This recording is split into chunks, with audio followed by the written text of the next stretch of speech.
I'm going to talk today about my favorite papers from this year's CVPR. As you can see here by the number, it is a huge conference with many submissions and plenty of accepted papers. And it's a real challenge to cover even a part of it, but I'll try to focus on things that I care about. And we'll start with 2D object detection and then talk about 3D object detection and segmentation. Okay, so let's get to it. The first paper we're going to talk about is 𝗔𝗕𝗢𝗓. 𝗔𝗕𝗓 deals with the problem of training object detectors from scratch. The classic approach is to take a model which is pre-trained on classification task, for example on ImageNet, and to fine-tune it for object detection. But the problem here is double. First, the classification training might create some sort of bias. Basically, we have a network that doesn't care about localization, but we will now want it to care a lot about the localization. The second issue is that the architectures that work well for classification might not necessarily work well for object detection, as we'll see later. So if we want to train object detectors from scratch, the problem is that usually we don't get the same level of accuracy as we do if we would get pre-trained networks. The way that the authors of this paper suggested to solve this issue is by looking into the batch norm, which is usually overlooked by a lot of the other methods. So what they did is they took the batch norm layer and added it into both the backbone and the detection heads. This allowed them to modify the learning rate and increase it, and by doing so, improve the training. You can see the ablation study on the table here, basically testing all the different configurations of learning rate and using the batch norm, and you can see that the untrained, without pre-training, the model with the batch norm and high learning rate can achieve the top accuracy. I've mentioned that there is an issue with the architecture for classification and detection. So if we look at two backbones which are usually used for classification and detection, especially in SSD, we can look at ResNet-101 and VGG16. Both of these networks have very good accuracy on classification. ResNet actually outperforms VGG, but when you try to take pre-trained networks and use them for object detection, actually they get around the same accuracy. Now this is a gap that we would like to close, as if we have a more accurate network for classification, it's weird that it's not accurate for object detection. So according to their findings, this is actually due to the high stride in the first couple of layers in ResNet. So due to the fact that they don't have to pre-train the network, they can train a lot of models. Like Roy talked about earlier, if you want to train a NAS model, you don't want to use pre-training on ImageNet because it makes the entire process much longer. But since they're able to reach state-of-the-art accuracy without pre-training, now they can play with the architectures. So they tried first to remove the downsampling, as well as replace the 7x7 convolution with a series of smaller convolution. And from their findings, the best combination is without downsampling and 3x3 convolutions, as you can see on the figure on the right. So they compare themselves first to other not pre-trained networks, and they produce a higher accuracy by at least a few points. And when they compare to pre-trained network, their accuracy is similar, but maybe not as high as the top ones. So in conclusion, we've seen a way that trains SSD object detector from scratch. This allows us to play with the architecture and increase the learning rate in a way that maximizes the accuracy. So I'll try to add a summary to each of the papers I'm going to talk about, and there's going to be a few. This is a great time to ask questions about any of those papers. If there are no questions, I'll continue to the next paper. So the next paper, also to the object detection, deals with imbalance in the object detection training. Basically, a lot of the object detection approaches take similar methods, and some of them are unbalanced in nature. They recognize the unbalance in 3 levels, which we'll talk about later and see the solution they have for each of them. But in general sense, without bells and whistle, they can improve around 2 average precision points over the baseline. So the first challenge that they deal with is the IOU-based sampling. Usually, if you sample random examples, you get a lot of samples that don't have a lot of overlap with the object. But if we look at hard negative examples, those samples are more overlapping with the ground truth than the easier ones. So how do we sample objects randomly, but still get higher IOU? Before I go into that, the reason we don't want to use hard negative is because it creates another imbalance, right? We take objects which are very, very difficult to recognize from the object that we want to look. So it makes the classification harder and very imbalanced. So we want to sample randomly to have a mixture of both easy and hard samples. They solve this issue using the IOU-based sampling that splits the IOU range into bins and places all the proposal into the specific bins. Each bins get the same weight, and by doing so, we can sample the proposals uniformly according to the IOU. The second issue that they deal with is the imbalance in the feature space. Basically, if you look at any object pyramid, you have a lot of imbalance. You have features that go through different computation paths. They have a different number of instances. For example, the larger resolution will have a lot more samples, and so on. And they solve this issue by merging all of the features into a single feature layer, fuse that together, refine that using a non-modular layer, and finally, they extract it back to the original feature dimension combined with the original features. Last but not least, they look into the loss that's used during regression loss. So basically, if we look at smooth L1 loss, which is commonly used in object detectors, we see that the gradient is very unbalanced across the error of the regression. Basically, if we have large errors, we'll have much more gradient coming from those samples. The issue there is that some of them might be outliers that we'll never be able to classify. We want to reduce this effect, and for doing that, they invented a new loss that has more weight given to the samples with lower regression error. They have a parameter to control the shape of the loss, and they find the best configuration, which we'll see next. So the first thing that they test in the ablation study is the IOU balanced sampling. Basically, as we said, we divide the IOU range into bins, and this allows us to get a mixture of overlapping and not overlapping samples. They use a k equals 3 for most of the works there, but I found that k equals 2 is actually more interesting, as it is enough to get the very good accuracy that the higher number gets. And it gives us an intuition that actually it's just important to mix between objects that overlap in good amount and objects that doesn't. The next table there on the right basically tests the parameter for the loss.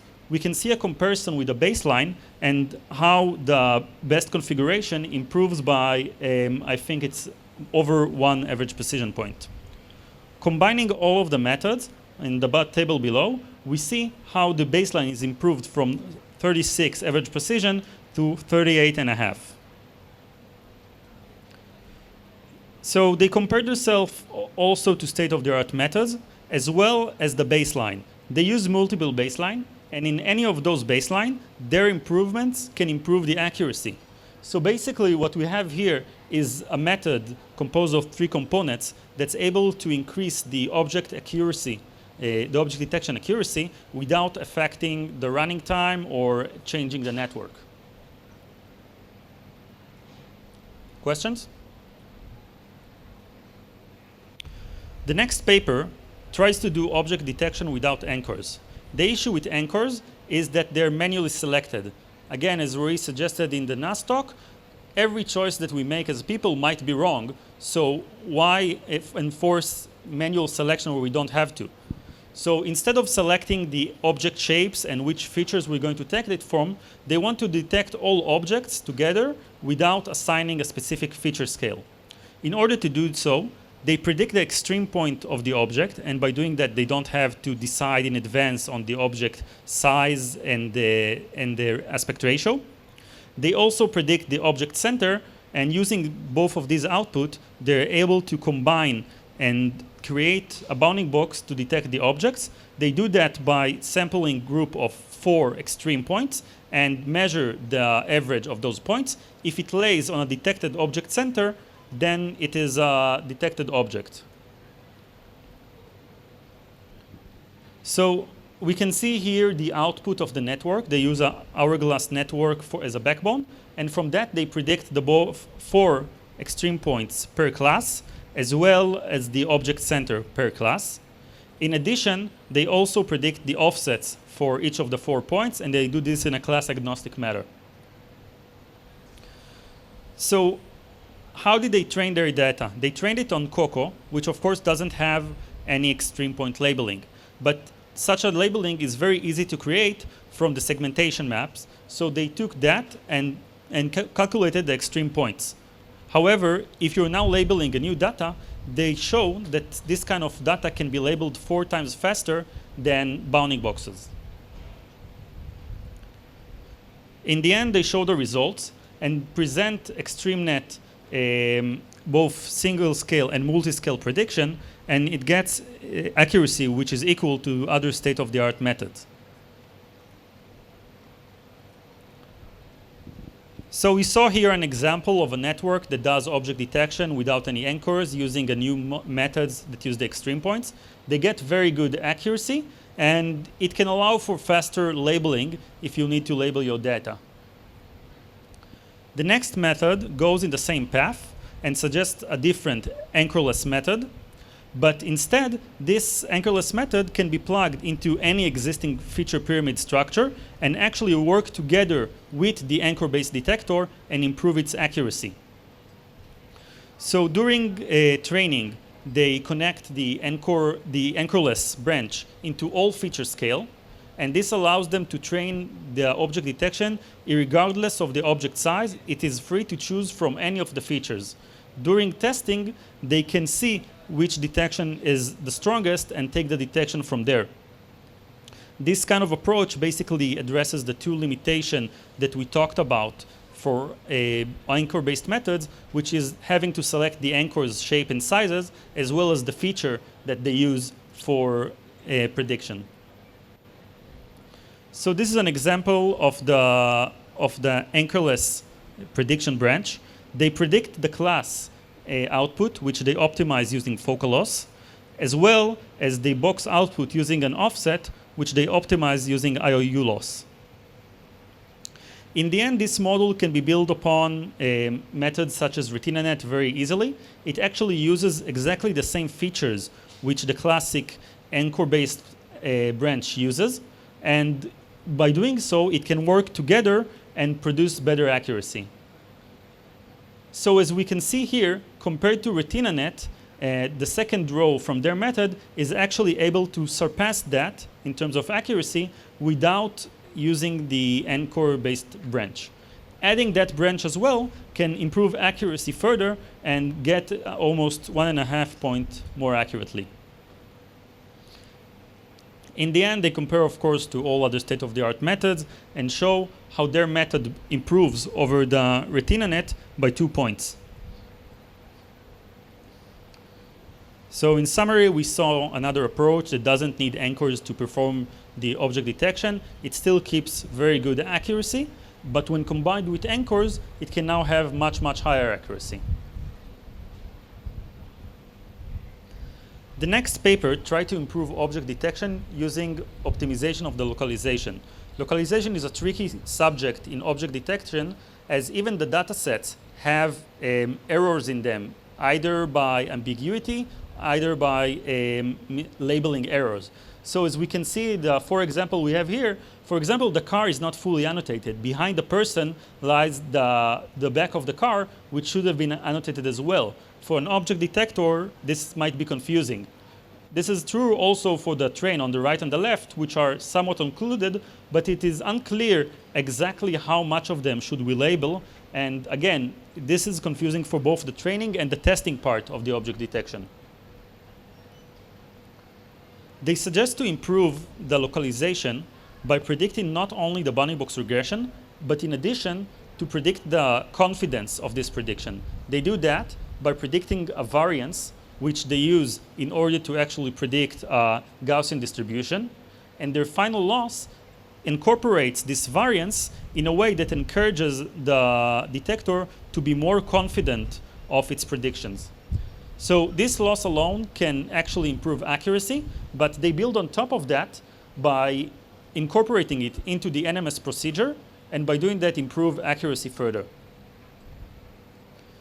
So here we can see the NMS algorithm. They basically build on the soft NMS algorithm, and they do a VAR-based voting, variance-based voting, which uses a weighted average to compute the final bounding box which we'll use for detection. In the ablation study, of course, we can see that everything that they do is state-of-the-art, and it improves over the baseline. Comparing to other methods that aim to improve accuracy, they also show that they have the best accuracy.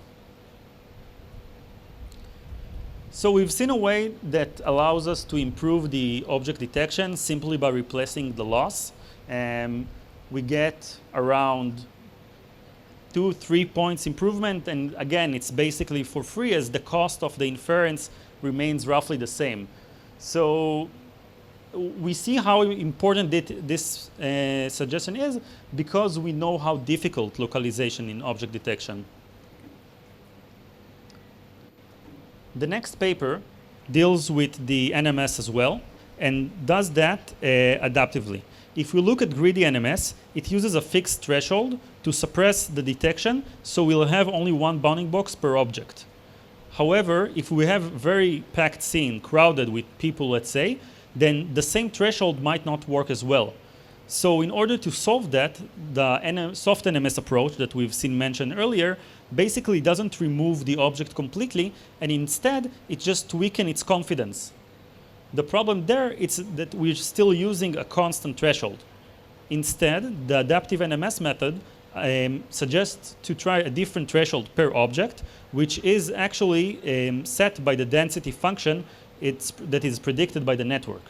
The density level is defined as the maximum overlap between the object and any other object, and by predicting this value, we can actually select a better threshold for the NMS process. So here the modification to the algorithm is very, very simple. Basically, except for taking the constant threshold, we take a newly predicted threshold from the network and use this for the suppression. So they compare themselves to greedy and soft NMS and show that their accuracy is better. Actually, they also tried to combine it with soft NMS and do both, and this actually hurts accuracy back to the original soft NMS level of accuracy. In conclusion, we saw an approach that allows us to do NMS better for scenes that are packed with objects. Sorry? So I don't think they were in the paper. I might be wrong, but generally speaking, for pedestrian detection, usually people hang together, right? So the NMS problem helps a lot there. For soft NMS, it seems to weaken it too much, so it doesn't work well there. So the last object detection paper I'm going to talk about today deals with the object detection loss. So I don't go into the math too deeply here or at all, but I suggest that those of you who are interested to read the paper. And this method actually tries to optimize the detection by optimize the average precision directly. Usually object detectors optimize some sort of proxy. They optimize across entropy or focal loss, but it doesn't optimize the benchmark metric directly, and this paper tries to do exactly that. So since average precision is based on the ranking, we want to have higher ranking for a positive object than negative false positive detections, then this object does exactly that and optimize the output of the network so the positive samples have higher ranking than negative one. The problem is that such a loss is not differentiable, and they solve this by suggesting a new update method that allows them to train the network anyway. It improves accuracy on Coco and Pascal. Both of them use average precision. The question stands, what can we do about dataset that doesn't deal with average precision? I didn't see any solution to that yet. So they compare themselves to online hard example mining, Focalos and Oclos, which is somewhat similar by the fact that it tries to optimize the area under the the precision curve. But they showed that their method actually outperforms the rest by a relatively large margin.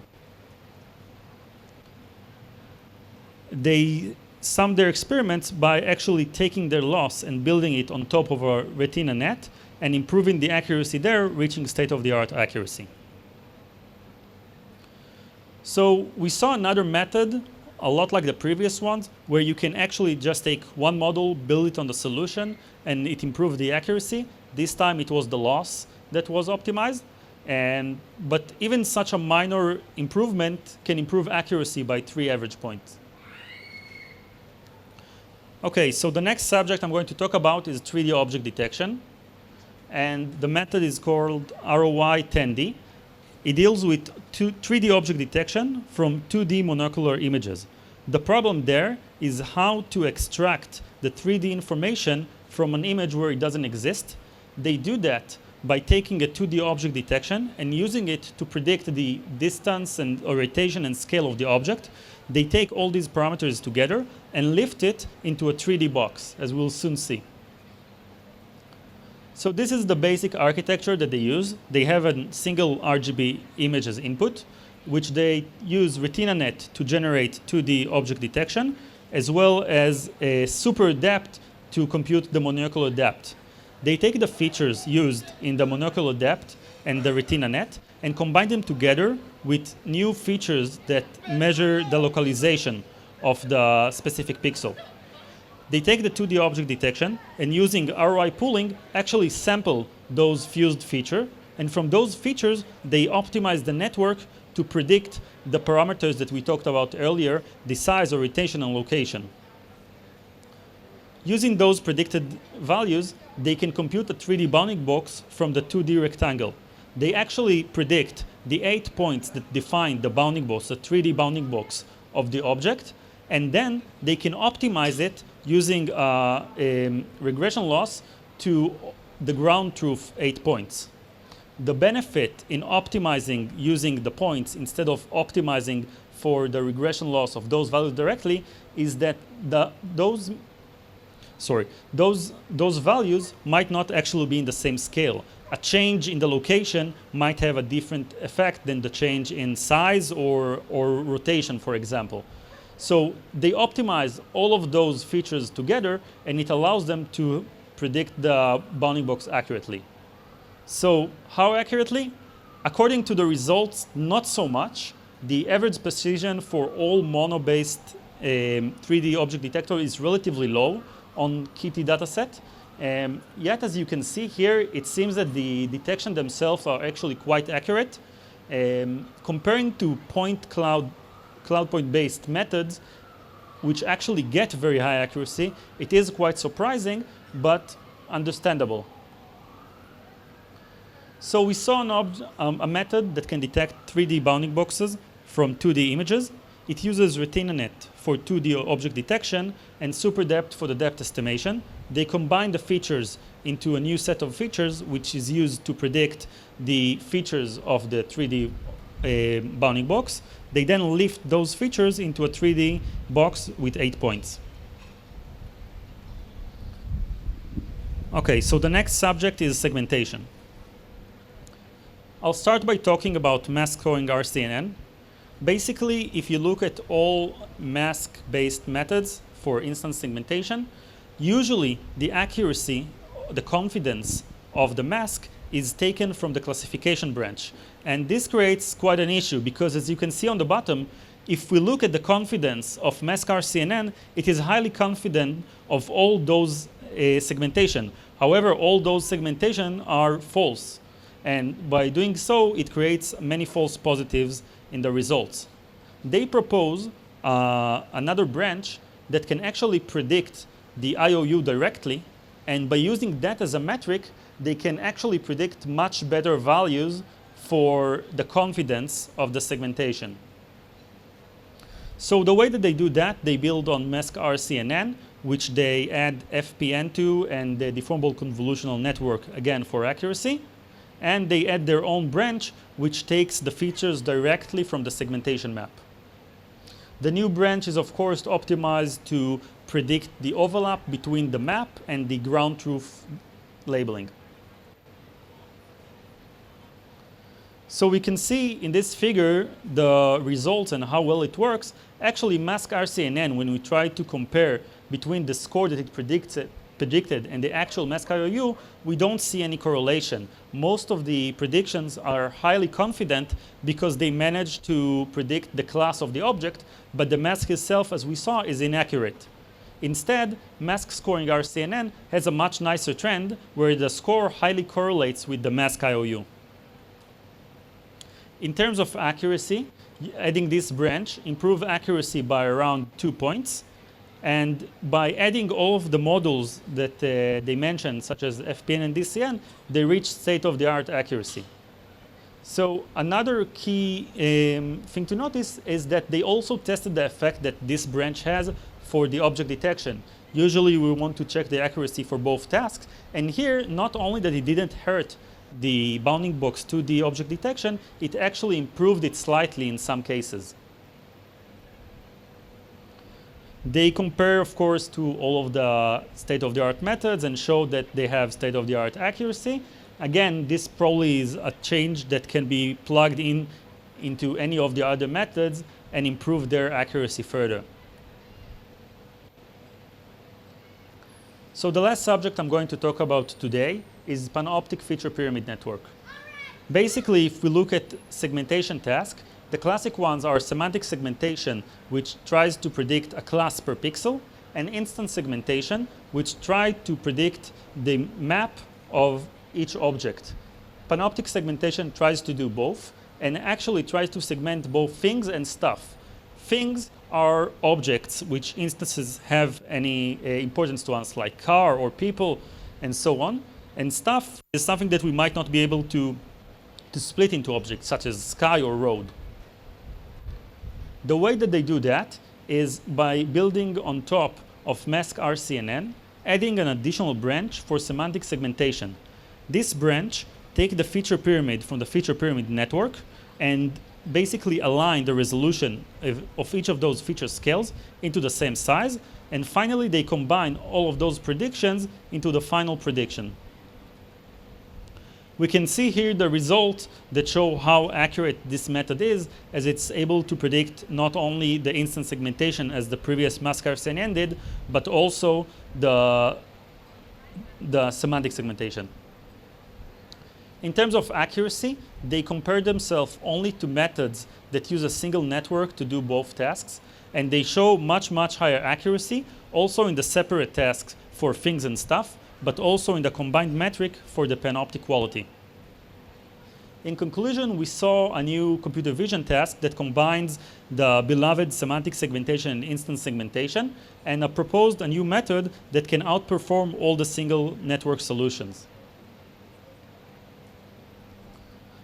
So if I have to sum up the experience you've all passed through today, except for having to hear me talk about 10 papers very, very quickly, we see that a lot of the methods actually allow small modifications over some baseline, and they still manage to improve the accuracy by quite a bit. The good news is that a lot of those methods are actually orthogonal, and we can combine them to reach the maximum accuracy. And this can very help in subjects which are still very difficult, like 2D object detection, where the accuracy keeps improving every year, as well as new tasks such as 3D object detection and panoptic segmentation. Thank you very much.